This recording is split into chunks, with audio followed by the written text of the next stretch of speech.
Okay, so chapter number 4 is reproductive health. So first of all, we should know that what is the meaning of reproductive health and what are the problems or what are the strategies that government has planned regarding this. So reproductive health means that means a total well-being of the population in all aspects of reproduction. Okay, so if a population is healthy reproductively in a reproductive manner, that means it is going to reproduce and produce a healthy generation in the next cycle. So India initiated reproductive health program that was called family planning in 1951. ये जो सारी चीज़ें हैं you can get them as 1 mark questions, so you have to go through them. Now next, reproductive and child health care, that is RCH, इसका full form पूछा जा सकता है. Reproductive and child health care programs. What is the motive of such programs? Motive is to aware the people about reproduction related aspects and to create a reproductively healthy society. So these are the two main principles on which reproductive and child health care programs they are set up. Now next is what are the aims and what is the need of sex education in schools. No doubt this topic is not dealt the way it should be, maybe due to stereotype thinking, maybe due to shyness of people, but I think this topic should be dealt in the school, at least as a senior secondary level, in order to guide and educate the young generation in a positive way. So what is the aim and need of such an education in school? First, to provide right information about sex related aspects, because if somebody is listening to something else or seeing something, so that particular person will perceive the information according to his thinking, his level of thinking.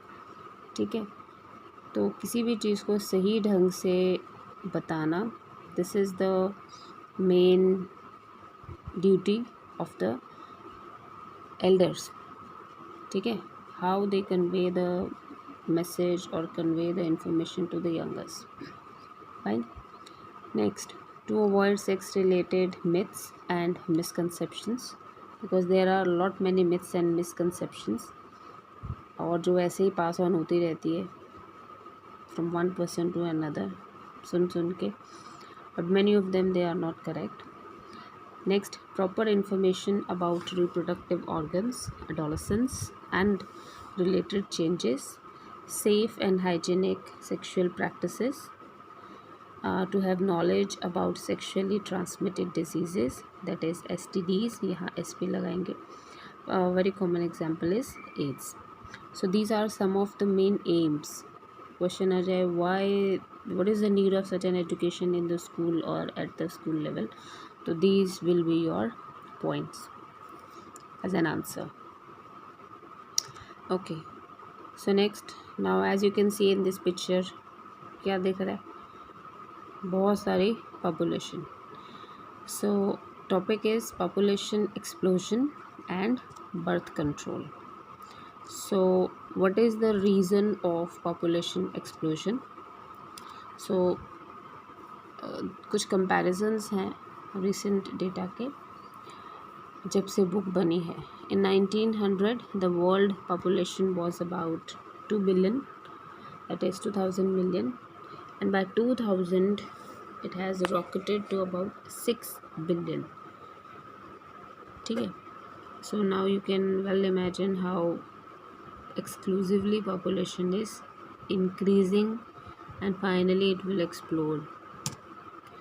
In India compare करो तो population was nearly about 350 million independence के time. Now it has crossed, in 2000 it has crossed 3 billion. और आज की क्या है, let me know, dash point dash dash exact population you people will tell me. Okay,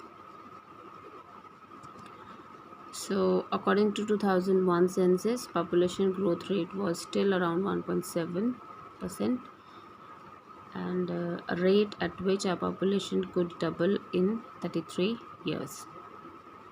ठीक है, तो इसमें से फ़िलहाल क्वेश्चनिंग आपको सिर्फ ये आ सकती है कि what rate was it was expected or estimated. That was 1.7. Now, what are the reasons for population explosion?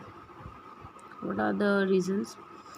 First reason is increased health facilities and better living conditions. ठीक है, this point can be elaborated with the increased facility in terms of medicine field में. Then people are becoming more and more conscious also. ठीक है, health wise, but ये उसका ज़्यादा main reason रहेगा. Conscious होना could not be the reason for population explosion, but this is the main reason that because of increased better health facilities, तो एक लंबा life span a person can have. Then a rapid decline in the death rate, maternal mortality rate MMR, ये full forms learn करनी है. Infant mortality rate, ठीक है. Decline word you know, decrease. किसी भी पॉपुलेशन का इंक्रीज़ होना किस पे डिपेंड करता है? अगर उस पॉपुलेशन का डेथ रेट कम हो जाए. Maternal mortality rate at the time of delivery, पुराने ज़माने में क्या होता था, because of the poor facilities during the delivery, mothers they some of the mothers they die. ठीक है, तो वो रेट भी कम हो गया because of increased health facilities, जो मैटरनल मोर्टेलिटी रेट है. फिर कुछ बच्चे after the delivery they also died because of not proper hygienic और प्रॉपर केयर आफ्टरवर्ड्स, और the procedure was not up to the mark. तो ये दोनों रेट भी कम हो गए, मदर्स की death at the time of delivery and infants की death at the time of delivery और just after the delivery. So MMR rate is less, IMR rate is less, death rate is less, so the result is population explosion. Then increase in the number of people in the reproductive age, ये भी पहले reproducible age जो है, इसी अगर इसमें थोड़ा सा पर्सनल भी अगर आप ऐड करो तो reproducible age is once the person reach the puberty. ठीक है, दैट कैन बी 13-14, वो मैटर करता है अकॉर्डिंग टू द हॉर्मोन्स, ये हम ऑलरेडी डिस्कस कर चुके. ठीक है, पहले जो रिप्रोडक्टिव एज होती थी दैट वाज अबाउट 20. ठीक है, but with the time people, children, they are exposed to so many things, so the reproducible age is year wise, if we say, it is decreasing, and the number of people in the reproductive age is increasing. ठीक है, जैसे कि हम India में बात करते हैं कि most of the population is young, तो ऑब्वियसली तो most of the people they are in the reproducible age, so that is also one of the reason for having population explosion. And now next is what are the impacts of population explosion. अगर people who are using some requirement they are increasing, तो obviously एक time पे क्या हो जाएगा, scarcity means कमी, scarcity of basic requirements जैसे कि food, shelter and clothing. Okay, so next is what are the control measures, how population explosion can be controlled. First, motivating small families, obviously by using contraceptive methods. सो एक programme चलाया था, slogan हम दो हमारे दो, we two are two. Many couples they have also adopted the another slogan that is one child norm. तो इन दोनों की वजह से भी या इसको यूज़ करके भी population explosion can be controlled. Then another control measure is by statutory rising the marriageable age of female to 18 and males to 21 years. जैसे कि पुराने ज़माने में when the children they are of age of 10 or maybe at 9 or 8, जो भी very करता है, उसी टाइम पे they got married. ठीक है ना. तो उससे क्या होता था that soon they entered into the custom of marriage, so obviously they will start reproducing sooner. So government ने एक एज फिक्स कर दी in terms of females and males कि this is the age that a person being a male or a female he or she can get married. So next is another method how population explosion can be controlled. It is contraceptives. ठीक है. Contraceptive का मतलब होता है to prevent pregnancies. Simple. ठीक है. अब what is an ideal contraceptive. ठीक है. ये वो हर चीज़ है that a person requires from a contraceptive. Demands कह सकते हो. First that contraceptive should be user friendly. ये क्वेश्चन बार बार आता है. User friendly, easy, available, effective, reversible. Very important point. User friendly means it should be easy to use, easily available. ये ना हो कि ऐसी हो कि वो यूज़ करनी ही ना आए या वो अवेलेबल ही जल्दी ना हो पाए. So it won't be then approachable to most of the people. ठीक है. Then it should be, main point, it should be effective also, and it should be reversible. That means when the couple start the stoppage of using that contraceptive, so whenever they want to start their family, so they can. ऐसा ना हो कि उसका कोई side effect हो जाए contraceptive का, and result is that they are not able to conceive and they are not having their children. तो this is very important point, the first one. Then no or least side effects. कम से कम side effects होने चाहिए उस particular contraceptive के. It should not interfere with the sexual drive, desire or any act of sexual act of the user. That should also not interfere with the normal method of coitus or mating. Okay, so contraceptive methods ये main topic है इस chapter का. What are the different types of contraceptive methods that are available or used by different people. So first natural method, traditional methods. ठीक है. इसको इन्हीं headings के under पढ़ना है आपने. नेचुरल और ट्रेडिशनल मेथड्स जो जिसमें किसी भी चीज़ का आर्टिफिशियल या एक्स्ट्रा चीज़ का यूज़ नहीं होगा. Barrier methods, obviously barrier between what, barrier between the fertilisation, meeting of egg और स्पर्म. इंट्रा यूट्राइन डिवाइसेस, नाम से क्लियर हो जाएगा. Some devices which are placed intra inside the uterus. Oral contraceptives, oral means जो मुंह से खाई जाए. कॉन्ट्रासेप्टिव्स तो वो पिल्स होंगी. Some injectables and last is surgical methods. ठीक है. तो हम इसको ऐसे भी डिवाइड कर सकते हैं. These are the natural methods and these are the artificial methods. ठीक है. इसको आप ऐसे भी डिवाइड कर सकते हो. These are the 1 2 3 4 5. These are the temporary methods and this one is a permanent method. बहुत सारे मेथड हैं इसी चीज़ को डिवाइड करने का. दोबारा बता रही हूँ. First method is natural, next artificial. Second में क्या लिखोगे? 1 2 3 4 5. इन 5 को जोड़ के क्या बनेगा? Temporary and last one is surgical. ठीक है। उसके बाद इसको आप लिखोगे फिज़िकल बैरियर्स, फिज़िकल मेथड, ठीक है। देन केमिकल और hormonal method and last is surgical methods. Done.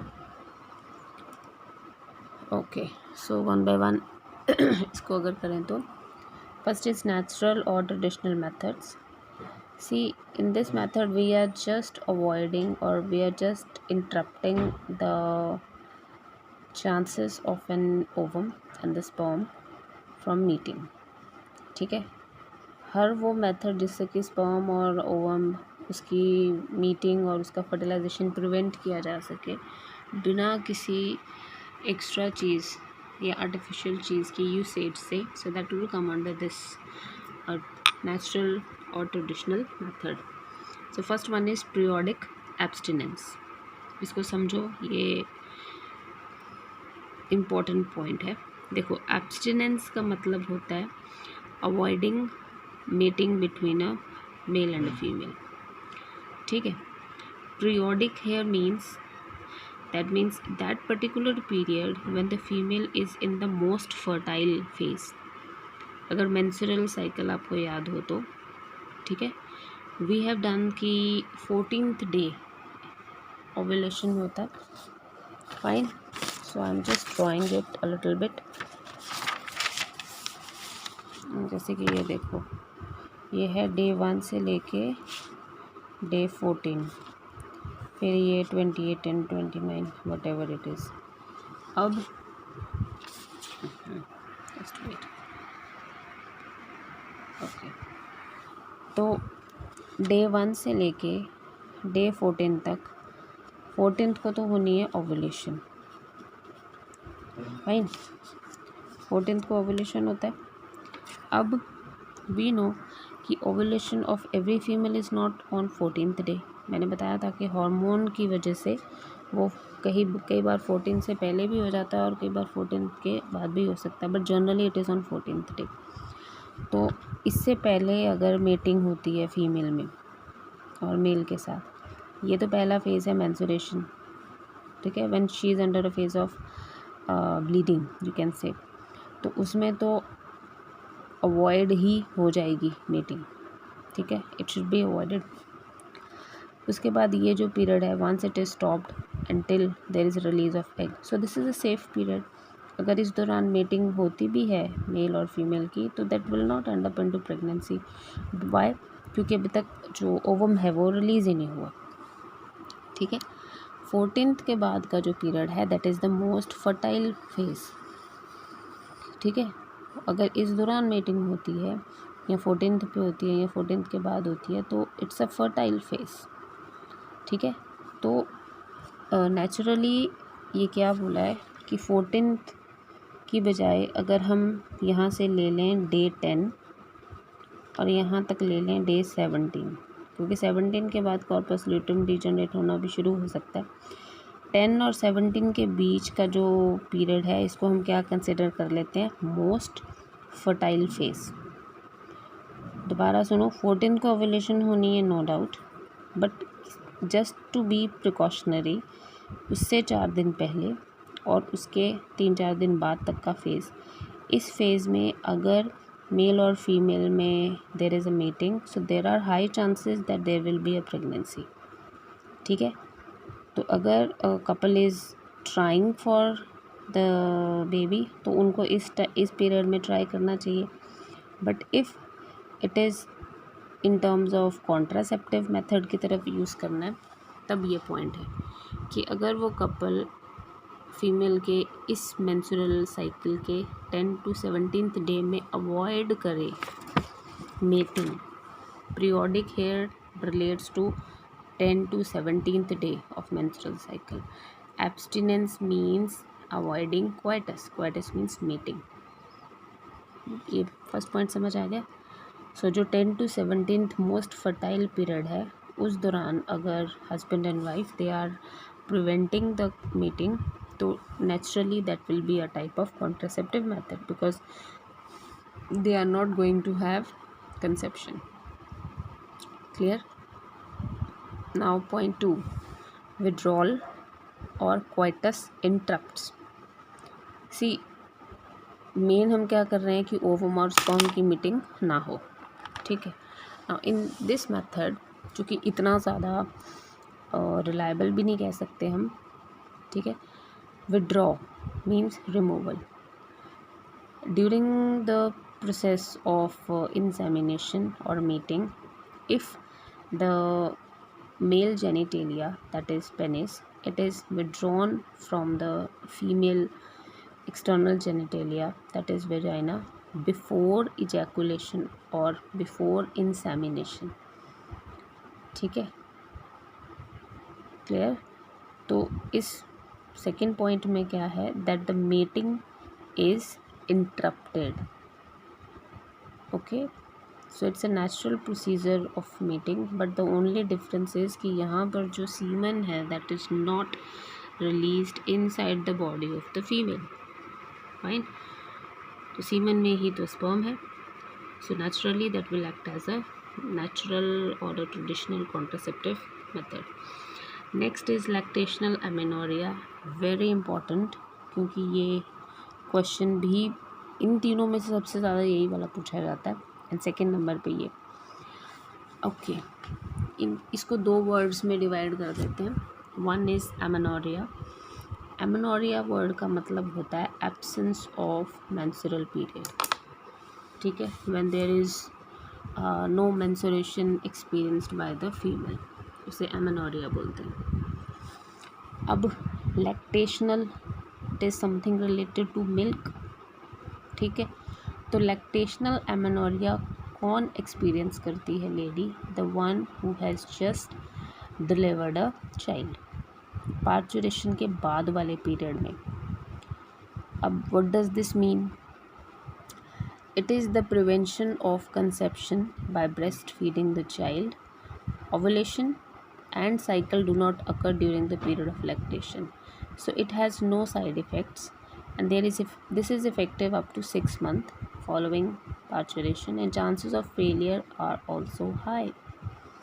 अब इसका क्या मतलब है कि once the child is delivered, ठीक है, थोड़ा इसको हार्मोनल लेवल पे लेके सोचते हैं। डिलीवरी के बाद the female will start breast feeding the child, ठीक है। तो उसकी बॉडी में क्या प्रोड्यूस हो रहा है, मिल्क। अब मिल्क को प्रोड्यूस कौन करता है, देयर इज़ एंजाइम और there is a hormone known as prolactin, ठीक है। So this is the enzyme, याद रखना है आपको last chapter class 11th। So this hormone that is prolactin, it is required for production of milk. So जब तक उसकी बॉडी में प्रोलैक्टिन का लेवल हाई है, that will act as negative feedback for secretion of FSH। अब FSH क्या था, follicular stimulating hormone. Prolactin high होने की वजह से FSH का लेवल हाई नहीं हो पाता, तो अगर FSH हाई नहीं है तो फॉलिकल डेवलप नहीं होंगे, अगर फॉलिकल डेवलप ही नहीं हुए तो there will be no ovulation, और अगर ओव्यूलेशन नहीं है तो उस फीमेल को नॉर्मल जो उसका मेंस्ट्रुअल साइकिल है, मेंस्ट्रुएशन पीरियड है, वो भी नहीं होगा। तो अगर एग ही नहीं बना, अंदर से सिक्रेट ही नहीं हुआ, ठीक है, तो that means that period also is a type of natural contraceptive method. So अगर आफ्टर द डिलीवरी, सी थोड़ा सा और मैं डिटेल बता रही हूँ, after the delivery, just after the delivery, अब एंडोमेट्रियम बहुत ज़्यादा थिक है, उसको थिन होने में टाइम लगेगा। जो नॉर्मल एक फ़ीमेल को मेंस्ट्रुएशन पीरियड में भी हो सकता है 2 दिन या 4 दिन रहता है, क्योंकि एंडोमेट्रियम थिक इस layer, but after the pregnancy endometrium is very thick, ठीक है, if it is a normal delivery. तो उस थिक एंडोमेट्रियम को थिन होने में 2-4 दिन नहीं लगेंगे, that can take up to 5, 10 और 15 days, again that depends upon female to female. For some that can be only 5 days, for some it can be 15, for some it can be 30, that she is in a menstruation phase for those 5, 10 और 15 days, ठीक है। तो उस दौरान के बाद जब तक उसकी बॉडी में प्रोलैक्टिन का लेवल बहुत हाई रहेगा, जैसे कि हम 6 मंथ तक सोच लेते हैं कि 6 मंथ तक the child is should be breast fed only, mother's milk ही मिलना चाहिए उसको, ठीक है। So that milk is produced because of prolactin, ठीक है। फिर उसको आप इसमें जोड़ सकते हो कि prolactin is negative for FSH, due to which there is no ovulation, no menstrual cycle. So that period of 6 months can be considered as a natural or contraceptive method, ठीक है। बट इसको रिलायबल भी नहीं माना गया है। ऐसा क्यों? वही चीज़ दोबारा से, क्योंकि हो सकता है कि वो जो फेज़ हम 6 मंथ का बोल रहे हैं, किसी फीमेल में 6 मंथ का हो सकता है, किसी में सिर्फ 3 का ही हो, कि 3 मंथ ही उसकी बॉडी में प्रोलैक्टिन का लेवल हाई रहा, बाद में मिल्क प्रोडक्शन कम होने लग गया। तो प्रोलैक्टिन अगर लो हो जाएगा तो FSH अपने आप इंक्रीज एंड ओव्यूलेशन ये सब स्टार्ट हो जाएगा, ठीक है। सो क्वेश्चन किस फॉर्म में आएगा? लैक्टेशनल एमेनोरिया का definition. So explain these two terms, absence of mens ovulation and menstrual cycle in a female who is breastfeeding the child, and this act as a natural method of contraceptive method. That means if husband and wife are mating during this 6 month, तो there are chances that there will be no pregnancy. Reason क्या है? वो prolactin वाला। Clear? So second method contraceptive method, इसको barrier method बोलना है और bracket में यहाँ लिख देना है this is a physical method, ठीक है। So physically we are preventing the meeting of a ovum and a sperm. तो इसमें फर्स्ट क्या आता है? कॉन्डोम्स, ठीक है। You must have heard this word. अब कॉन्डोम्स जो हैं वो मेल फीमेल दोनों के लिए यूज़ होते हैं, ठीक है। तो this is made up of thin rubber like structure, rubber होता है इसमें, लैटेक्स शीट से बना हो सकता है। Basically if it is a male condom so that it will be use to cover the penis in the males, and if it's a female condom that will be used to cover the vagina or the cervix, ठीक है। so just before the meeting इसको put up किया जाता है on the penis or the vagina depending what type of condom it is. तो what is the effect of this? that the ejaculated semen will be collected in the condom. अगर male use कर रहा है तो उसमें collect हो जाएगा male condom में। If female is using then female condom will prevent the ejaculated semen to enter into the reproductive track. तो वो ट्रैक में नहीं जा पाएगा, ठीक है, वो बाहर ही रह जाएगा कुछ टाइम तक, then it will flow out. और next Nirodh, it's a popular brand of condom for the males. अब सबसे बेस्ट मेथड जो कॉन्ट्रासेप्टिव मेथड जो माना जाता है that is this condoms only. उसका रीज़न है because it is disposable, it is self inserted, कोई हाई ऑथराइज्ड डॉक्टर नहीं चाहिए इसके लिए। It also maintain the privacy of the user, और सबसे main it protects the user from STDs that is sexually transmitted diseases and even for example AIDS. तो this is the second method, barrier method, जो किसके under आता है? Physical method. So this is the picture, ये book वाला ही picture है। This one is a condom for male and this one is for the female. ये दोनों तरफ से ओपन होता है, ठीक है। ये एक तरफ से ओपन होता है, ये भी एक तरफ से ओपन होता है, okay. Now another barriers other than condoms, one is diaphragm, cervical caps, vaults। ये सारे के सारे यूज़ होते हैं सिर्फ फीमेल्स में, ठीक है।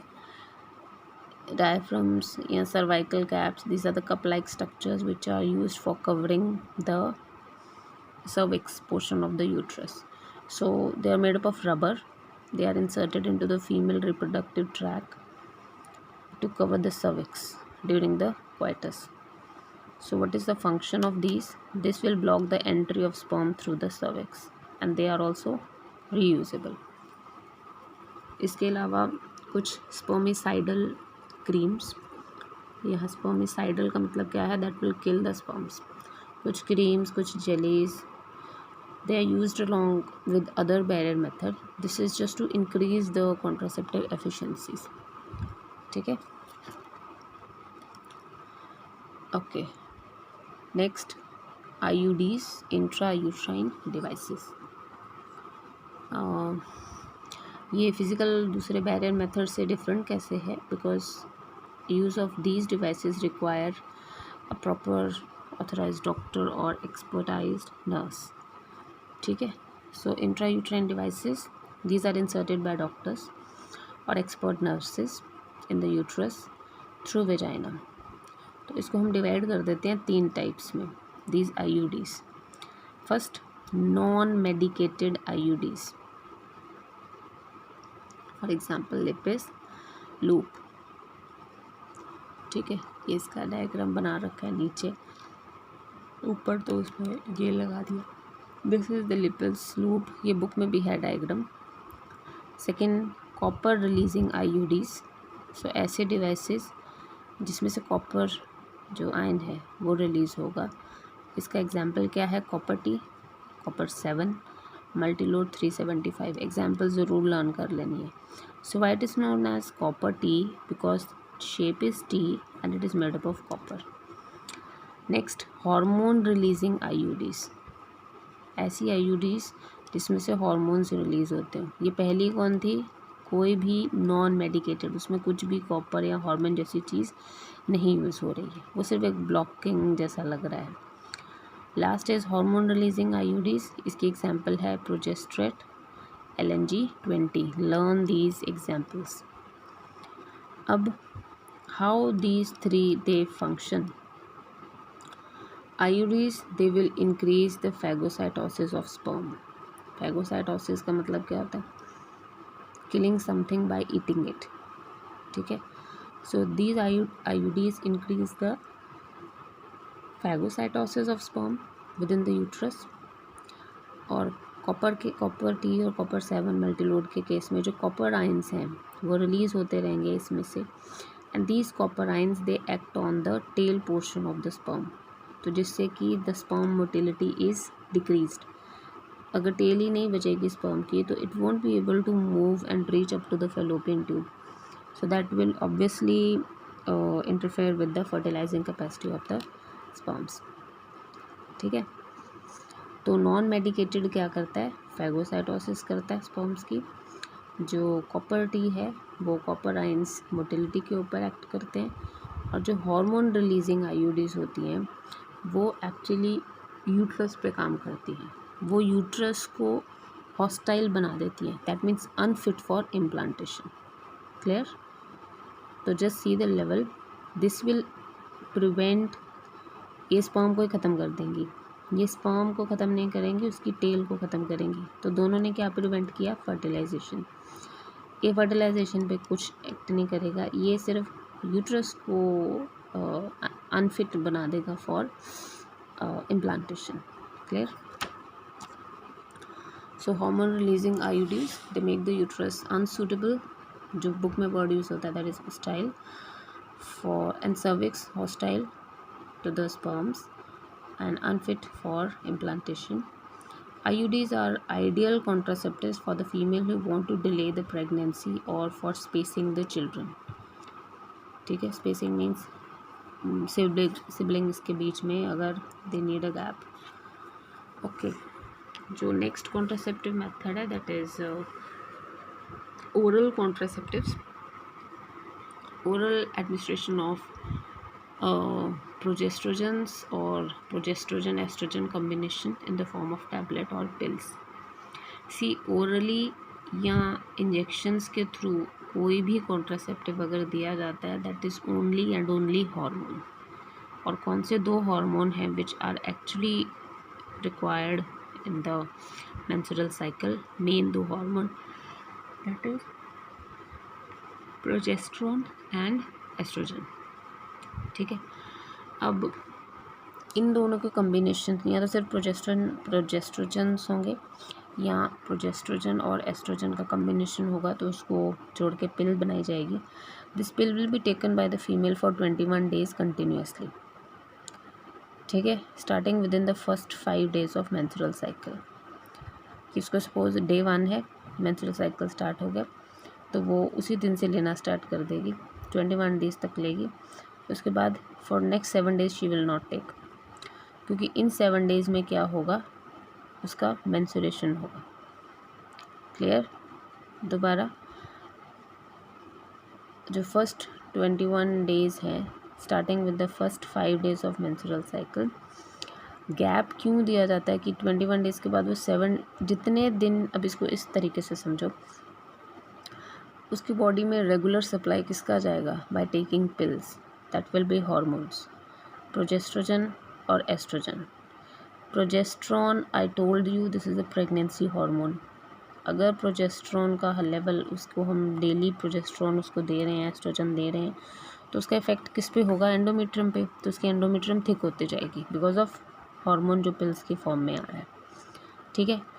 तो 21 डेज़ तक उसकी एंडोमेट्रियम थिक होती जाएगी, प्रोजेस्ट्रॉन इज़ हाई, जिसकी वजह से ब्रेन को फूल किया जा रहा है कि अगर बॉडी में प्रोजेस्ट्रॉन का लेवल हाई है that means there is a pregnancy in the body, तो जिसकी वजह से FSH का लेवल लो ही रहेगा। यू रिमेंबर, मेंस्ट्रुअल साइकिल फिर से दोबारा देख ले सकते हो, जब प्रोजेस्ट्रॉन का लेवल हाई होता है तो FSH LH का लेवल लो होता है, ठीक है। तो ओरली या इंजेक्शंस के थ्रू उसको अगर हम प्रोजेस्ट्रोजन या एस्ट्रोजन का कम्बिनेशन दे रहे हैं, that means we are actually fooling the brain that there is a pregnancy already in the body, so no need to release FSH और LH for the next period of development of follicles, ठीक है। अब 21 days तक वो regular उसको hormone दे रहे हैं, तो एंडोमेट्रियम इतनी थिक होने के बाद उसका शेड ऑफ भी तो चाहिए, नहीं तो एंडोमेट्रियम दोनों तरफ ऑपोजिट साइड की जुड़ जाएगी और ब्लॉक हो जाएगा यूट्रस। सो वो 7 डेज़ का गैप क्यों दिया जाता है, during which there will be occurrence of menstruation. 7 days के बाद उसको मेंस्ट्रुएशन ख़त्म हो गया, पीरियड ख़त्म हो गया, again it will be repeated same pattern, ठीक है।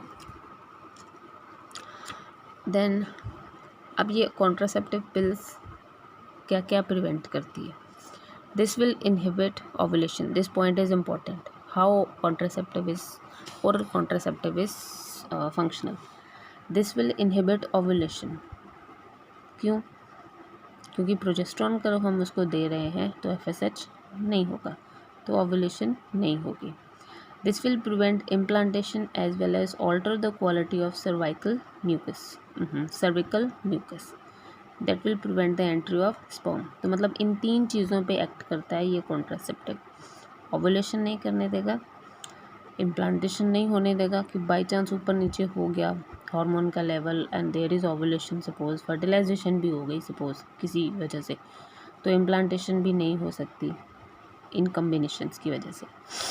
और सर्विकल म्यूकस क्या होता है, सर्विक्स के ऊपर एक म्यूकस की कवरिंग होती है, क्योंकि cervix is the opening of the uterus, ठीक है, तो उसके ऊपर एक म्यूकस होता है, उस म्यूकस की एक पर्टिकुलर क्वालिटी होती है, तो अगर उस क्वालिटी को चेंज कर दिया जाए then it sperm can not enter inside, ठीक है, तो उस क्वालिटी को भी चेंज कर देता है oral contraceptive.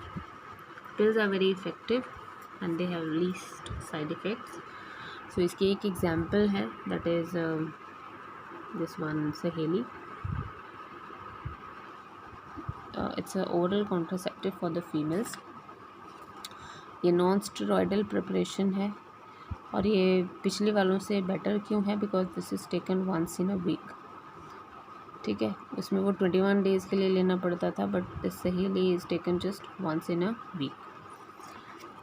Procedure same, function उसका सेम है। नेक्स्ट, इंजेक्टेबल्स,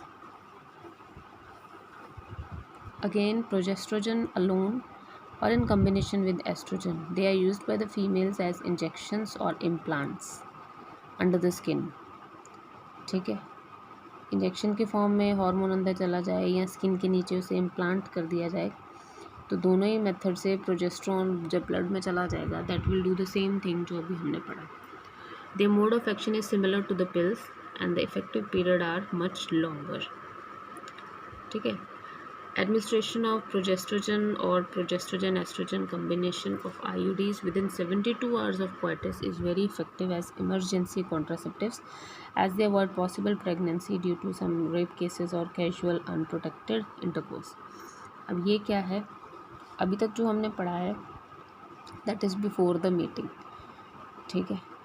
ये लास्ट वाला क्या है, इमरजेंसी कॉन्ट्रासेप्टिव, कि suppose there is meeting between male and female और सपोज़ जैसे कि रेप केसेस होते हैं, तो उस मीटिंग के 72 आवर्स के अंदर अंदर if a female is given that particular pill, उसका कम्बिनेशन ऑब्वियसली पिछले से डिफरेंट है, उतना डिटेल में हमें नहीं जाना। तो दिस 72 आवर इसको इमरजेंसी पिल भी बोल सकते हैं। तो 72 आवर्स के अंदर अंदर अगर ये पिल उसको दे दी जाएगी, so definitely that will prevent either fertilization or it will prevent implantation and finally pregnancy. So the last contraceptive method that is surgical method, इसको परमानेंट के अंदर रखना है, ठीक है। परमानेंट मेथड, सर्जिकल मेथड, या इसको स्टरलाइजेशन भी बोल सकते हैं, ठीक है। जो बैरियर मेथड है वो फिज़िकल के अंदर आएगा और जो आईयूडीज़ हैं वो हार्मोनल या केमिकल के अंदर आएगा, और ये सर्जिकल वाला इसको परमानेंट मेथड बोल देंगे। So this will block gamete transport and therefore prevent conception. Effective है बट रिवर्सिबल नहीं है बिकॉज हम परमानेंट के अंदर इसको कर रहे हैं। So we divide them in males and female as vasectomy and tubectomy. Tomy word का मतलब होता है कट, किसी चीज़ की कटिंग। तो वासिक here stands for vasa deferens, tube here stands for fallopian tube. So males के केस में a small part of vasa deferens is removed, tied on both the sides, ठीक है, by making incision on the scrotum. Where as in female, अगर female का sterilisation कर रहे हैं तो fallopian tube from both the side is cut and tied up, ठीक है। तो here a small incision is made in abdomen, और कभी कभी वेजाइना के थ्रू भी किया जाता है बट ज़्यादातर एब्डोमेन के थ्रू ही किया जाता है। So this is the diagram for vasectomy. As you can see ये टेस्टिस है, तो ये एपिडिडमिस, ये वास डिफरेंस है। तो अगर यहाँ स्पर्म बन भी जाएगा तो वो इस ट्यूब की डिसकंटिन्यूटी की वजह से it will not be able to released into the ejaculation. तो उसमें क्या होगा, सिर्फ secretion of these hormone, these glands, और कुछ नहीं, स्पर्म नहीं होगा उसमें। So it has to be cut, it has to be knot. Same in case of female, fallopian tube को कट किया हुआ है और नॉड किया हुआ है, सो दैट एग अगर यहाँ से आएगा भी तो यहीं तक पहुँचेगा और बाद में डीजनरेट हो जाएगा, ख़त्म हो जाएगा। ओके।